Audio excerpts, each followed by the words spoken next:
चलिए आज हम लोग अम्ल, क्षार और लवण को समझते हैं और इससे जितने भी प्रश्न बनेगा उसको हम लोग कवर करने का प्रयास करेंगे और इससे आगे देखेंगे कि अम्ल, क्षार, लवण क्या होता है और कौन कौन से पदार्थ में अम्ल, क्षारक और लवण पाया जाता है। और अम्ल का थोड़ा बहुत गुण देखेंगे, उसके बाद क्षार और लवण को भी देखेंगे।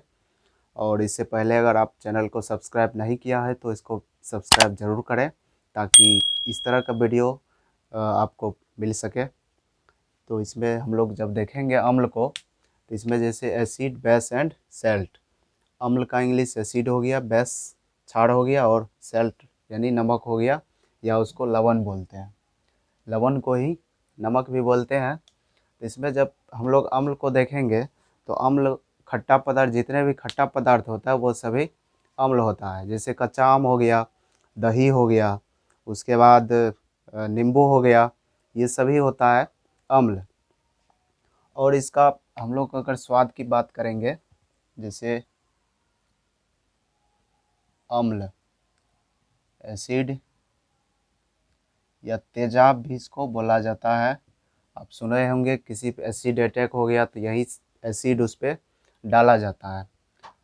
अब इसके बाद, और ये जलनशील भी होता है, हम लोग खाते हैं तो ये जलनशील हो जाता है गला में। और जितना भी कोका कोला हो, पेप्सी हो, इस सब में यूज किया जाता है इसका। तो इसमें जब देखेंगे तो इसका स्वाद इसका खट्टा होता है। स्वाद क्या होता है इसका? खट्टा होता है। और इसके बाद ये नीला लिटमस पत्र को लाल कर देता है, जो एक सूचक की तरह काम करता है इसको चेक करने के लिए कि इसमें अम्ल है या नहीं है। इस सभी की जानकारी के लिए एक सूचक का उपयोग किया जाता है जिसको लिटमस पत्र कहते हैं। तो ये जो नीला वाला लिटमस पत्र होता है, आपको साइड में दिख रहा होगा नीला लिटमस पत्र, तो इसको ये नीला लिटमस पत्र को ये लाल कर देता है। ये इसका गुण हो गया कि यानी हम कोई भी अम्ल को अगर डालेंगे उस पर विलयन के रूप में तो वो नीले लिटमस पत्र को लाल कर देगा। इसके बाद इसका जो पीएच मान होता है ये 7 से कम होता है। 7 से कम, अम्ल का पीएच मान 7 से कम होता है। इसके बाद, अब इसके बाद अगर देखेंगे तो अम्ल जब किसी धातु से अभिक्रिया करेगा तो ये लवण यानी नमक और हाइड्रोजन,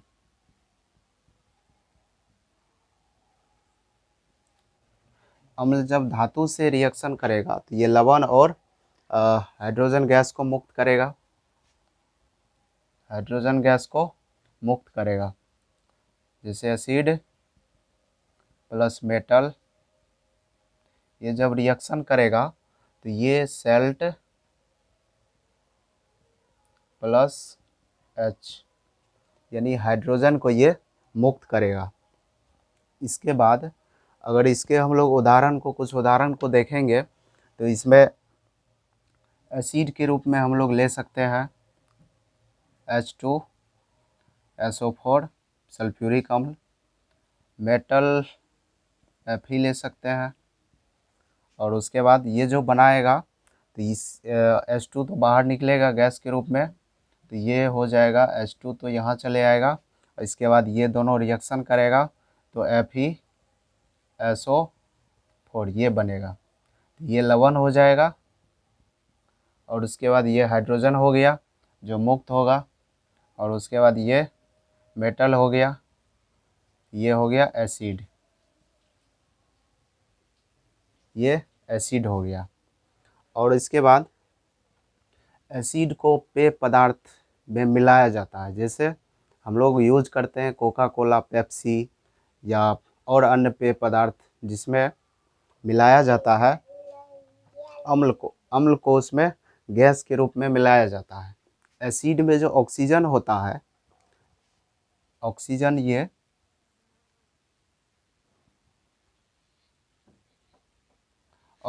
ये 2 के बराबर या 2 से अधिक होता है। यही ऑक्सीजन को, ये जो ऑक्सीजन होता है CO2 के रूप में कोका कोला हो गया, और उसके बाद जैसे पेप्सी, सब वातित पेय पदार्थ जितना भी है, SO2, CO2, SO2, NO2, इस रूप में ये एसिड रहता है। ये गैसीय फॉर्म में रहता है और इसको उसमें मिला दिया जाता है। जब हम लोग उसको पीते हैं तो गला को जलाते हुए जाता है। तो गला को क्यों जलाता है? तो उसमें गला को जलाने का कारण यही है कि इसमें एसिड होता है और हम लोग पीते हैं तो वो गला को जलाते हुए हमारे अंदर जाता है। तो ये था एसिड जो हम लोग अभी समझे। अम्ल को फिर से एक बार रिकॉल इसको करें तो ये अम्ल हो गया। जितना भी खट्टा पदार्थ है वो सभी अम्ल होता है। और उसके बाद स्वाद इसका खट्टा होता है। नीला लिटमस पत्र को क्या करता है? तो लाल करता है। पीएच स्केल में इसका जो मान दिखता है वो 7 से कम होता है। वो अलग अलग प्रकार के एसिड भी होते हैं, किसी में एसिड कम, किसी में ज़्यादा रहता है। और इसके बाद अम्ल और धातु मिल के लवण और हाइड्रोजन बनाता है। अम्ल और धातु अगर मेटल मिलेगा तो वो लवण बनाएगा और हाइड्रोजन गैस को मुक्त करेगा। और इसके बाद H2SO4 प्लस Fe, ये हो गया एसिड, और उसके बाद ये मेटल हो गया। तो FeSO4 ये लवण बन जाएगा और उसके बाद H2 गैस ये मुक्त करेगा। CO2SO2 ये एसिड हो गया, ये एसिड होता है। इसी को मिलाया जाता है पेय पदार्थ में, और उसके बाद हम लोग का गला जलने का कारण वही है, उसमें गैस रहता है। और ये गैस हल्की भी होती है, जिसके कारण बोतल को अगर खोलते हैं तो उस समय भी उसमें से वो बाहर निकलने लगता है। अब चलिए आगे देखते हैं इसमें। अब हम लोग क्षार को देखेंगे। तो ये क्षार क्या होता है? क्षारक, इसको भस्म भी बोलते हैं या क्षारक, बेस। ये जो बेस होता है,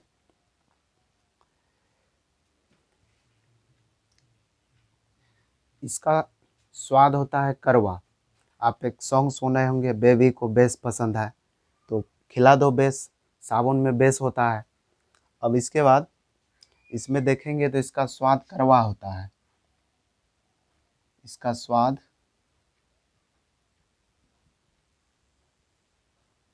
होता है कड़वा। अब इसका स्वाद, अम्ल का स्वाद खट्टा होता है और इसका स्वाद, भस्म या क्षारक का स्वाद क्या होता है? तो कड़वा होता है। इसमें ये नीला को लाल करता है। तो ये जो है, ये लाल लिटमस पत्र को नीला करता है। लाल लिटमस पत्र को नीला करता है। इसका पीएच 7 से कम होता है, इसका पीएच जो होता है 7 से अधिक होता है। पीएच स्केल पे इसका मान 7 से अधिक, 7 से अधिक होता है। इसमें क्या होता है, ये भी इसी तरह से अम्ल और धातु मिल के जैसे लवण और हाइड्रोजन का निर्माण करता है, उसी प्रकार से ये क्या करता है, यहाँ पे बेस प्लस मेटल, ये दोनों रिएक्शन करके लवण और हाइड्रोजन का निर्माण करता है। लवण यानी सेल्ट प्लस H2 गैस का ये उत्सर्जन करता है। इसको अगर देखेंगे, इसका उदाहरण को, तो इसमें हो जाएगा, इसमें भी यहाँ पे मेटल प्लस बेस, ये दोनों मिल के, मेटल और बेस मिल के ये लवण हाइड्रोजन गैस को मुक्त करता है। तो हम लोग मेटल को अगर देखेंगे, Zn, ये Zn प्लस NaOH, ये क्या बना लेगा? तो ये बनाएगा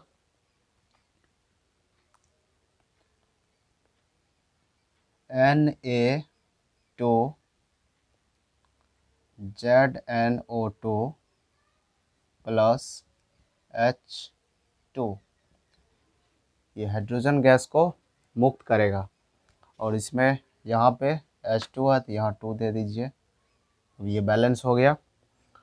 अब इसमें क्या होता है, ये चिपचिपा टाइप का होता है। जैसे अगर हम लोग साबुन को छुएंगे तो साबुन को छू के हम लोग उसी को चिपचिपा बोलते हैं। छू के एक बार पता देख लीजिएगा कैसा लगता है। वही बेस होता है। इसमें अधिकतर देखेंगे तो जितने भी साफ़ करने वाले पदार्थ होते हैं, जैसे साबुन हो गया, सर्फ हो गया, साबुन में भी डब को छोड़ के इधर लक्स, ये लाइफ बॉय जो भी मिलता है इस सब में क्षार होता है। सर्फ होता है उसमें भी क्षार पाया जाता है। इसके बाद अगर देखेंगे तो दंतमंजन होता है उसमें भी क्षार पाया जाता है। तो लगभग अगर देखेंगे तो जितने भी साफ़ करने वाले पदार्थ होता है उन सभी में क्षार का उपयोग किया जाता है। खाने में भी उपयोग किया जाता है। बेकिंग सोडा हो गया, धोने में तो प्रयोग किया ही जाता है। अब इसके बाद इसका हम लोग पहचान इस प्रकार से कर सकते हैं। पहचान OH यानी हाइड्रोक्साइड इसके पीछे में लगल रहेगा।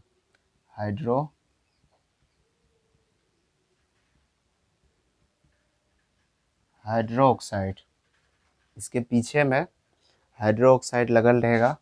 और इसमें जो है हम लोग देखेंगे तो NaOH,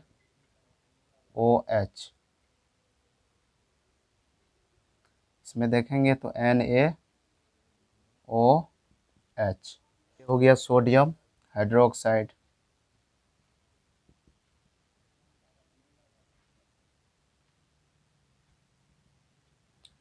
ये होता है सोडियम हाइड्रोक्साइड, ये क्षारीय होता है। उसके बाद देखेंगे अमोनियम हाइड्रोक्साइड NH4OH, ये होता है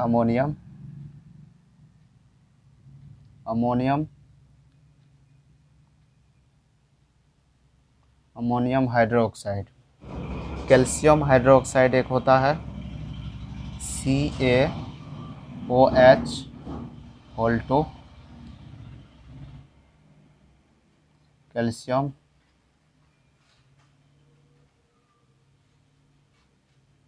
कैल्शियम हाइड्रोक्साइड।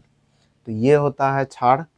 ये सभी क्षार है। सभी में देखेंगे तो हाइड्रोक्साइड हाइड्रोक्साइड हाइड्रोक्साइड सभी में लगा हुआ है। और इसमें इसका ये पहचान करने का तरीका ये है कि इसके अंत में सोडियम हाइड्रोक्साइड लगल रहेगा तो ये क्षार हो जाएगा। और इसमें जो होता है अम्ल को आप अच्छी तरह से समझ गए होंगे, भस्म को या क्षारक को अच्छी तरह से समझ गए होंगे। स्वाद इसका कड़वा होता है। लाल लिटमस पत्र को ये नीला करता है। इसका pH मान 7 से अधिक होता है। ये जब मेटल और बेस दोनों रिएक्शन करता है तो ये सैल्ट और हाइड्रोजन गैस को मुक्त करता है। दोनों में एक ही क्रिया होता है। इसमें भी देखेंगे तो अम्ल धातु मिलकर लवण और हाइड्रोजन बनाता है।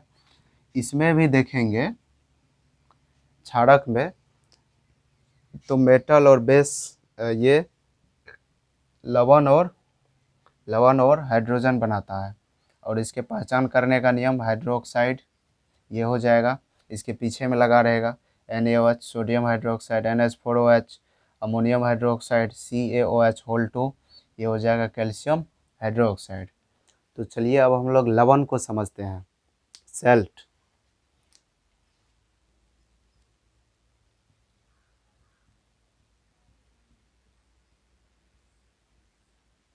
लवण सभी आदमी देखे भी होंगे और चखे भी होंगे। जैसे नमक हो गया तो नमक को हम लोग लवण कहते हैं या इसी को इंग्लिश में सैल्ट कहते हैं। तो इसका जो pH होता है, pH इसका 7 होता है। pH इसका 7 होता है।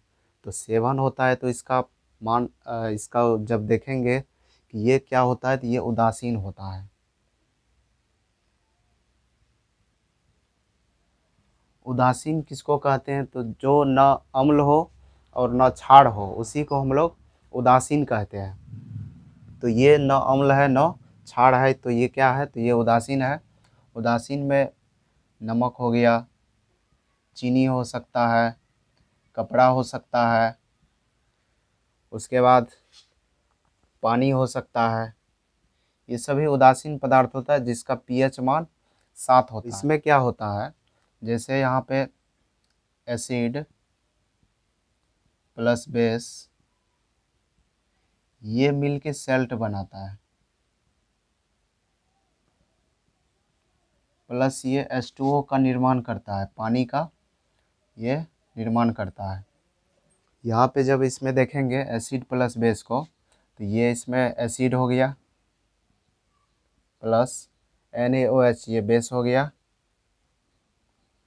और उसके बाद ये लवण बन जाएगा, फिर उसके बाद ये जल बन जाए, जल का निर्माण करेगा। अब इसके बाद थोड़ा सा हम लोग ये समझते हैं pH स्केल को, तो ये 14 तक इसमें नंबर होता है 0 से, और उसके बाद बीच में 7 होता है जो कि उदासीन होता है। और इसमें अगर मापा जाता है, अगर हम लोग पानी को मापेंगे तो ये इस पर स्केल इसका पहुंचेगा जो कि उदासीन माना जाएगा। और उसके बाद इसमें अगर 7 से कम होता है तो ये होता है एसिड, और उसके बाद 7 से अगर अधिक होता है तो ये होता है बेस, ये बेस होता है। ये आशा करते हैं कि आपको समझ में आया होगा, और आगे की क्लास हम लोग आगे करेंगे।